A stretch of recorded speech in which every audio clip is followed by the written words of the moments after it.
Hello नमस्कार मेरा हमारे चैनल में आपका स्वागत। हम आपको बहुत ही महत्वपूर्ण जानकारी देने वाले हैं अतिथि शिक्षकों को लेकर।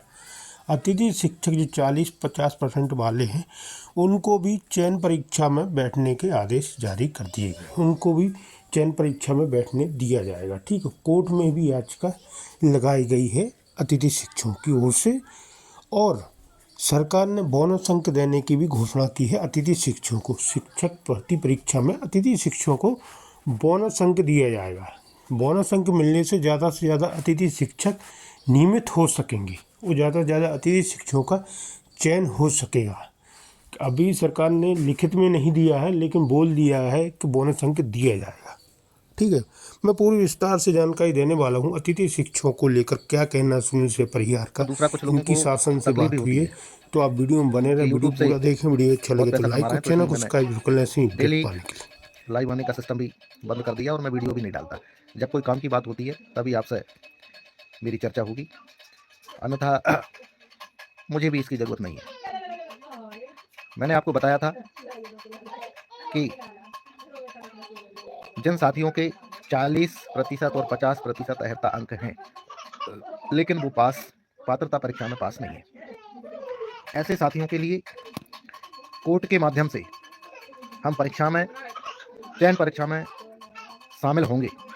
उसके लिए हमने याचिका दायर की है और उस याचिका में अभी लगभग 100 से ज़्यादा लोग सम्मिलित हैं। कल आखिरी तारीख है। कल तक यदि कोई साथी अपने डॉक्यूमेंट भेजता है तो उसका नाम उसमें जुड़वा देंगे। उसके बाद आप लोग अपने हिसाब से देखना। उसके बाद कोई किसी भी व्यक्ति का नाम चयन परीक्षा में शामिल होने वाली याचिका में शामिल नहीं होगा। अन्य कोई व्यक्ति लगा रहा हो तो आप उसके माध्यम से जुड़ सकते हैं, लेकिन हमारे माध्यम से कल के बाद किसी भी व्यक्ति का नाम शामिल नहीं किया जाएगा। मैंने कल भी 1-2 दिन पहले भी बताया था कि कोर्ट में जो लोग शामिल हैं, कुछ सूची के नाम आपको बताने के लिए मैंने बोला था। तो मैं आपको सूची के नाम आपको बता देता हूँ।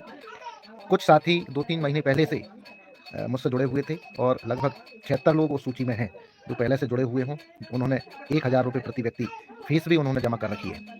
और अभी चूँकि बहुत सारे साथी ऐसे हैं, वकील से जब हमने चर्चा की तो वकील 2000 रुपये प्रति व्यक्ति से कम पैसा लेने के लिए तैयार नहीं है और ना मात्र के लिए हम कोई केस लगाना नहीं चाहते। मैंने भी उनको स्पष्ट बता दिया है कि हम जीतने के लिए आपके पास आए हैं और उस वकील के पास हम लोग गए थे जो गुरुजियों को जिन्होंने केस लड़के जिताया है। में लगभग 25-30 लोग और साथी संपर्क में आए हैं और उन्होंने चयन परीक्षा में बैठने की इच्छा जाहिर की है। डॉक्यूमेंट और फीस भी उन्होंने जमा कर दिया है। चूँकि वकील 2000 प्रति व्यक्ति ले रहा है, इसलिए इन साथियों ने जो अभी शामिल हुए हैं, सभी साथियों से 2000 रुपये प्रति व्यक्ति ही हमने लिए हैं।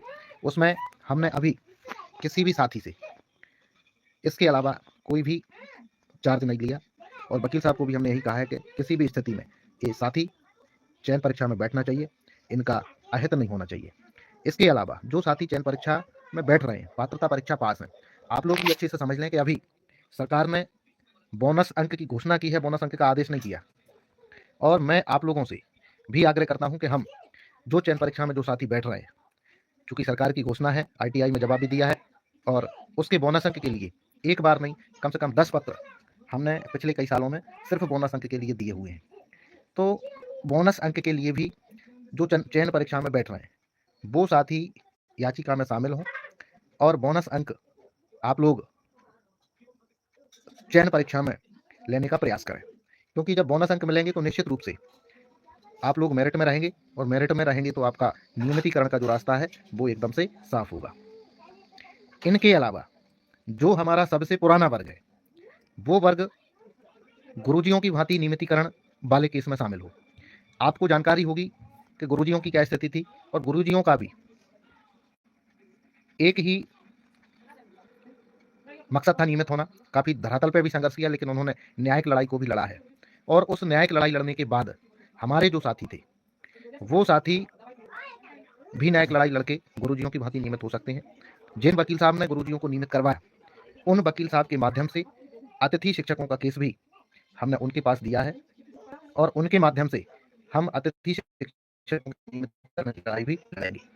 आरक्षण सरकार ने दिया, सरकार और मध्य प्रदेश सरकार के मुखिया स्कूल शिक्षा मंत्री जी को भी हम आभार व्यक्त करते हैं, लेकिन अकेले आरक्षण बोनस अंक से सभी अतिथि शिक्षकों का भला नहीं होगा।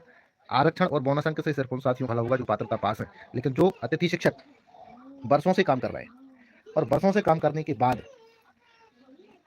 उन साथियों को किसी कारण से या तो वो पात्रता परीक्षा पास नहीं हो पाए या फिर वो साथी इवन डीएड बीएड भी नहीं कर पाए, तो ऐसे साथियों के लिए गुरुजियों की भांति यदि पॉलिसी बनती है तो जो पास नहीं हुए आपकी विभागीय परीक्षा होगी। विभागीय परीक्षा के माध्यम से आप नियमित हो सकते हैं। एक बार में जो पास नहीं हुआ 2 बार या 3 बार का अवसर मिल सकता है। जो अप्रशिक्षित वर्ग है, सरकार ही आपको गुरुजी शिक्षा कर्मियों की तरह डीएलएड करवाए, इस तरह की सुविधा हमें मिल सकती है। सेवा में रहते हुए हम प्रशिक्षित हो सकते हैं और हम तो ये कहते हैं कि सरकार ही ऐसे अनुभवी साथियों को जो अप्रशिक्षित हैं, गवर्नमेंट ही उनको डीएलएड करवाए। क्यों? क्योंकि अब मासिक मानदेय अतिथि शिक्षकों को मिलता है, अलग से अतिथि शिक्षकों को डीएड बीएड करना संभव नहीं है। यदि हम करते हैं तो या तो सेवा से हमको अलग होना पड़ेगा और सेवा में रहते करते हैं तो हमारी वो डिग्री मान्य नहीं होगी या हमारा अनुभव मान्य नहीं होगा। बहुत सी समस्याएं हैं।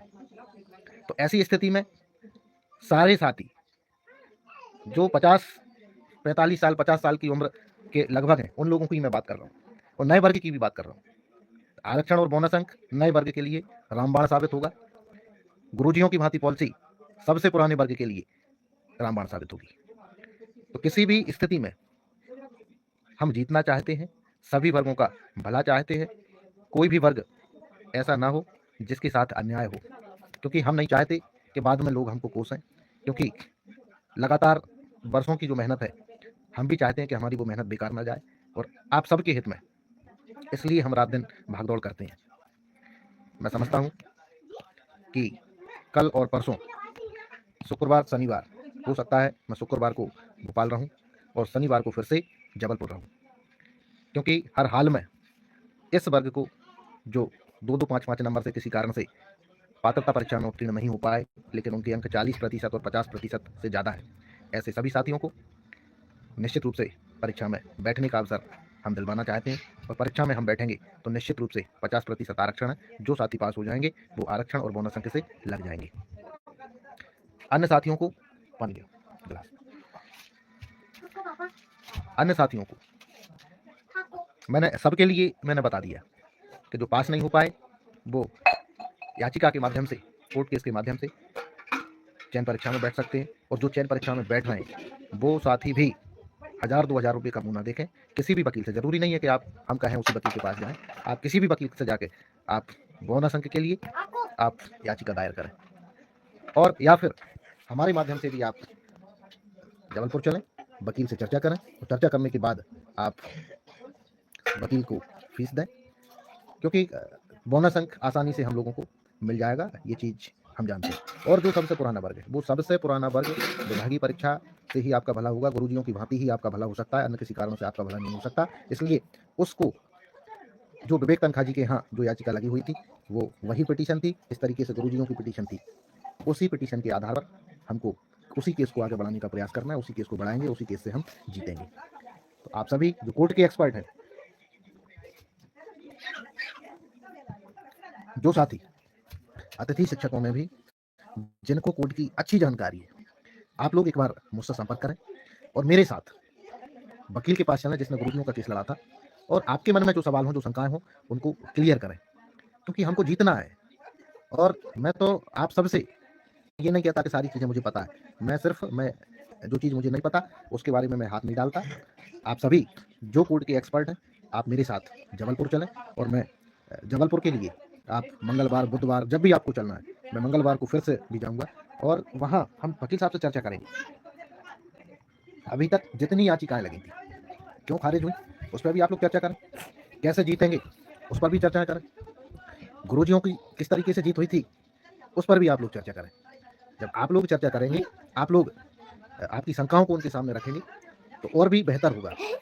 और मैं अकेला नहीं जाऊंगा वहाँ पे, आप सबके सामने, आप सबके साथ में उनको बिठा के हम सारे डाउट क्लियर करेंगे और हम जीत का रास्ता निकालेंगे। उनको भी अभी मेरी जब चर्चा हुई थी तो उस चर्चा में वकील साहब से भी मैंने उनसे यही कहा था कि जितने भी पहले पदाधिकारी आए, आपसे क्या डील हुई, क्या चर्चा हुई, आपके पास क्यों नहीं आए, सारे मुद्दों पर चर्चा हुई। तो मैंने उनसे सिर्फ एक ही बात कही है कि किसी भी स्थिति में हमारे अतिथि शिक्षकों का भला होना चाहिए, इनको नियमित होना चाहिए, उसके लिए जैसे भी हमको लड़ना पड़े हम लड़ने के लिए तैयार हैं। मुझे कुछ नहीं चाहिए। बहुत सारे लोग जाते हैं वकीलों से डील करते हैं, वो चीज़ भी हमें नहीं चाहिए। ईश्वर की कृपा से दाल रोटी चल रही है। हजारों अतिथि शिक्षक नियमित हों, नियमित होने के बाद अपने परिवार की दिशा और दशा सुधारें, सबका भरण पोषण अच्छे से करो। इससे ज़्यादा कुछ नहीं चाहिए। हमें खुशी होगी यदि अतिथि शिक्षक चरणबद्ध तरीके से धीरे धीरे नियमित हों। और क्योंकि सीधी भर्ती की जो परीक्षा है वो सामने है, इसलिए हम इतनी माथापच्ची, इतनी लड़ाई हम उसके लिए कर रहे हैं। आप सभी साथी जिनकी तकनीकी कारण से ज्वाइनिंग नहीं हो पाई, जिनके पद अभी भी पोर्टल पर प्रदर्शित नहीं हो रहे हैं, आपकी जो व्यक्तिगत समस्या है, इन समस्याओं के लिए आप हमारे संगठन के सचिव रविकांत गुप्ता जी से बात करके आपकी समस्याओं का समाधान करवाएं। क्योंकि जितनी भी टेक्निकल समस्याएं हैं उसका समाधान वही करवाएंगे और व्यक्तिगत समस्याओं की जिम्मेदारी संगठन ने रविकांत गुप्ता जी को दी है और वो बखूबी उनकी जिम्मेदारी को निभा रहे हैं। आप सभी जिनकी भी दिक्कत है आप उनसे चर्चा करें, उनको समस्या बताएं, वो निश्चित रूप से आपकी मदद करेंगे, आपकी ज्वाइनिंग करवाएंगे। बाकी अन्य कोई समस्या आपके सामने है तो बहुत सारे साथियों की हम मदद करते हैं और प्रयास करते हैं कि आप लोगों की समस्याओं का समाधान हो। कुछ साथियों की समस्याओं का समाधान अभी भी नहीं हुआ है, ऐसे साथी भी चिंता न करें, आप लोगों की भी हम मदद करेंगे, आप लोगों की भी ज्वाइनिंग करेंगे। लगभग 95% या उससे भी ज़्यादा लोगों की ज्वाइनिंग हो गई, 1-2% लोग बचे हैं। कोई बड़ी समस्या नहीं है। व्यक्तिगत समस्या है तो आप रविकांत गुप्ता जी को बोलिए, उनसे मिलिए, संपर्क करके आपकी समस्याओं का समाधान करवाइए। मैंने भी उनको बोल रखा है, आप लोग भी उनसे बात करके समस्याओं का समाधान करवाएं। काफ़ी समय से आप सभी के सामने मुखातिब नहीं हो सकता, धीरे धीरे आप सभी की समस्याओं का समाधान हो रहा है। अंत में जिन साथियों को चयन परीक्षा में शामिल होना है, कोर्ट के माध्यम से शामिल होना है, कल तक अनिवार्य रूप से आप संपर्क करके आपके डॉक्यूमेंट भेज दें और मुझसे संपर्क कर लें। उसके बाद